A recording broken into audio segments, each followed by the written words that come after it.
The status of Special Olympics when we came to Ecuador in our local area of Cotacachi was there was no Special Olympics. Initially what we saw was a sense of isolation from the families with children with disabilities here in our community. Ya me hacía preguntas que si aquí en Cotacachi tenían los niños con discapacidad. Le manifestábamos, le decíamos que no, nuestros niños no eran reconocidos aquí. Yo, sinceramente, yo no he tenido apoyo de nadie. Hemos estado al trabajo de mi esposo, al trabajo de mío. Once we went to a few of the practices, we got to know the kids, and then we kept coming. That's what kept us coming back. Special Olympics is the world's largest sports organization for children and adults with intellectual and physical disabilities. It provides training and activities to 5 million participants in 172 countries, and that number is ever growing. But the unmet need to reach more people with intellectual disabilities is staggering.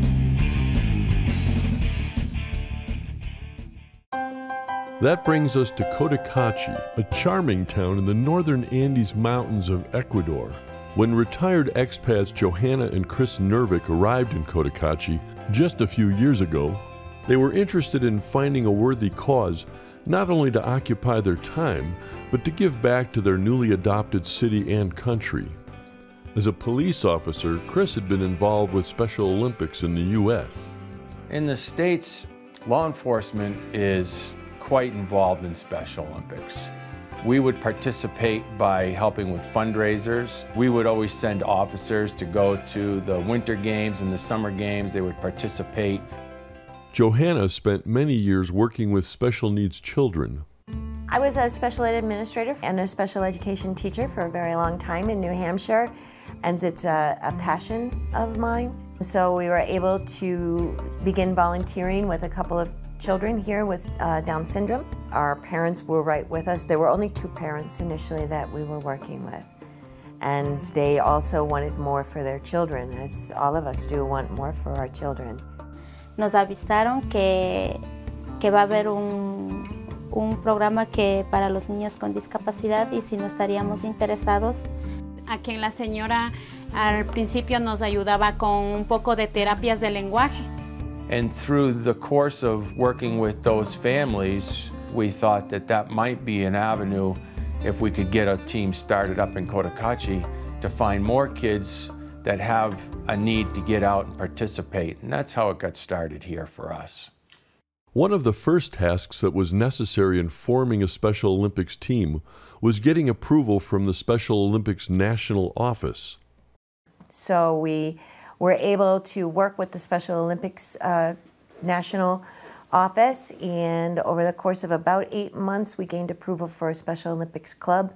And so we think that we're the first town-based Special Olympics team here in Ecuador. While Chris and Johanna had expertise with Special Olympics, reaching out to the community for volunteers was an essential element to the program's success. We got involved in Special Olympics in Cotacachi initially when we heard about it through the grapevine here and went to that first meeting and liked what we saw and wanted to be part of it.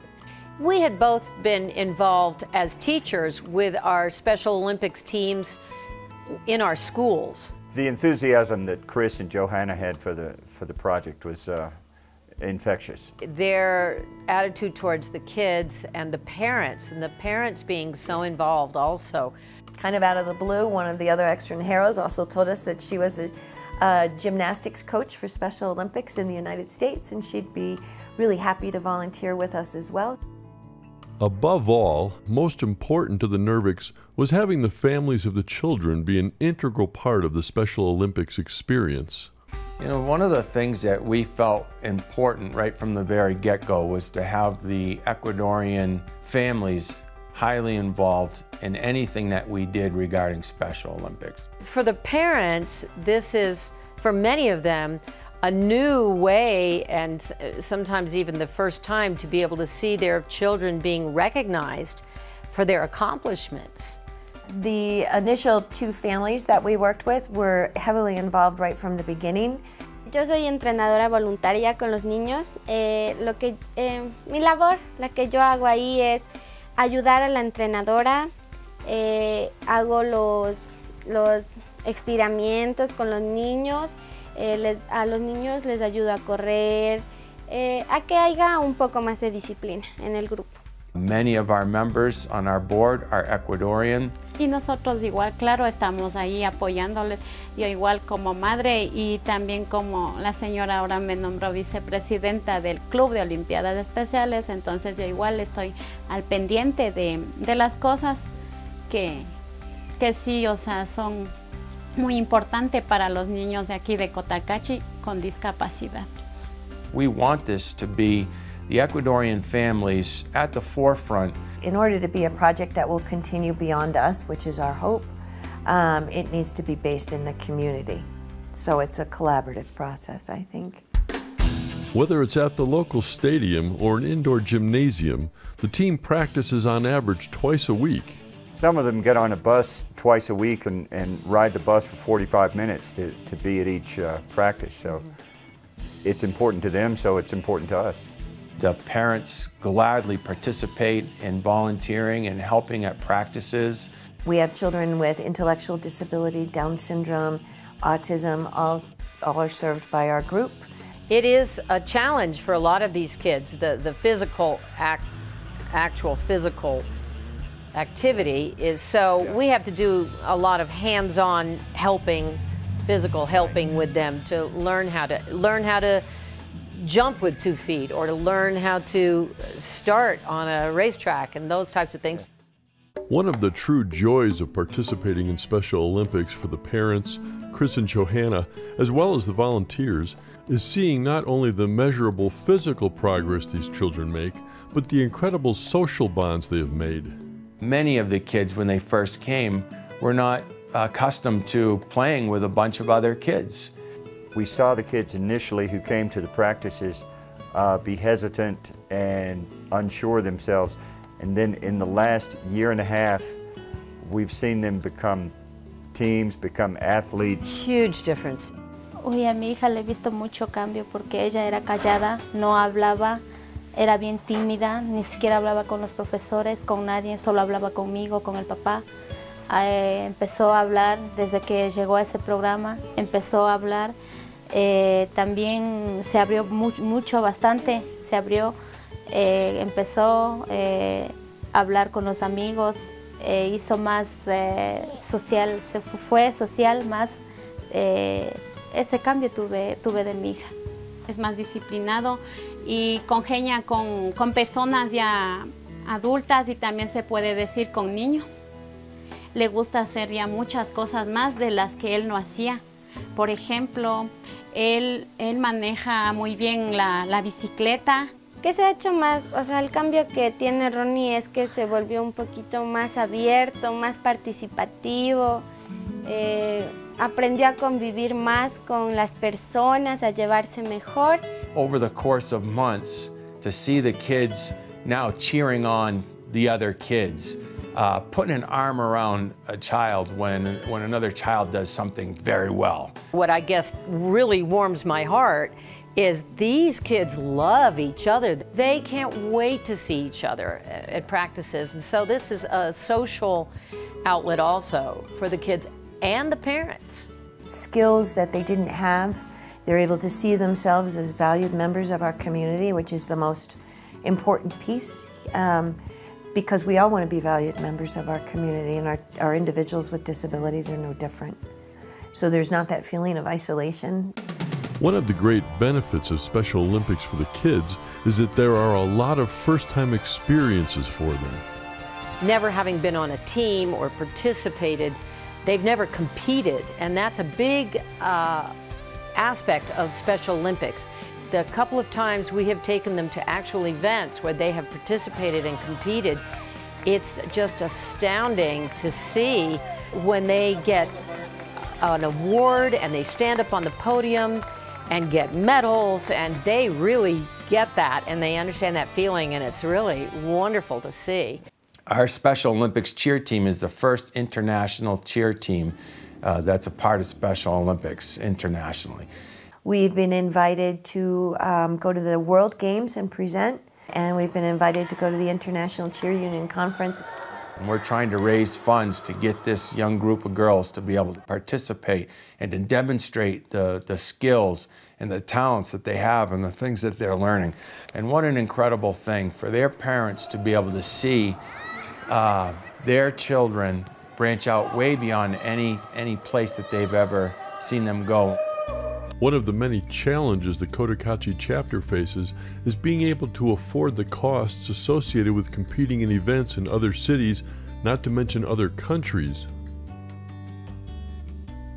Our families generally have very little, and each opportunity we get to give to them and to those children just expands their world.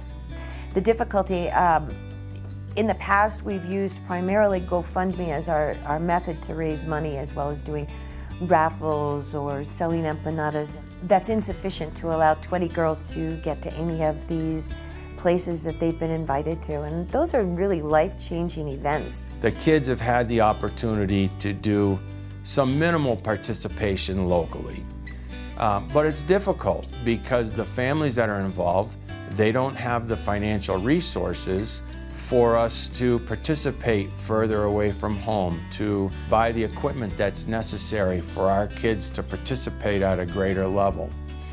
So there are a lot of things that our organization needs. We need equipment, we have issues with transportation, the kids have snacks every practice, and it all costs money, and this is a wonderful cause that you can be a part of to help these kids with your donations. We're looking for sponsors here in Ecuador to embrace our group. We really hope to gain more national and international support and sponsors. We really want to see Special Olympics in Cotacachi excel, and we want it to be sustained over the long course. Todas las personas que nos puedan ver a través de este video, ¿no? Pedirles de la manera más especial que nos ayuden con un granito de arena. Sin ayuda de personas así tan bondadosas, no estuviera nuestro club ahora así como está saliendo adelante poco a poco. Pedirles su ayuda, ya que estos niños son grandiosos, tienen las mismas capacidades de una persona y a veces son más hábiles que uno. Y gracias a Johanna y Chris Nervi, supimos que hubo esta oportunidad, aprovechamos y ahora nuestros hijos que están en las Olimpiadas Especiales son unos deportistas que ya están llegando a tener sus medallas. You know, we'd like to see that in 10 years or 15 years or 20 years that Cotacachi's become a model team for Ecuador. You know, we've been given so much, and that's why we volunteer, is that you need to give back that much. You can't just take. And the gift of living in this amazing country and getting to be involved with these families and to really be a part of our community is amazing. One of the things that we would ask is, you know, where do you want to see your child when they're 18 years old? And many of them have never thought through. They really didn't know that there was opportunity, and now the response would be far different than it was a year and a half or 2 years ago. And that's because I believe of the opportunities that they've been given through Special Olympics. For anyone who would like to be part of this effort, this organization for the children, for these special children, we need donations, we need your time and your expertise. We guarantee there will be a big payback for that. And so if people want to or can find it in their heart to give and support them, again, our gratitude just grows. In giving, we get.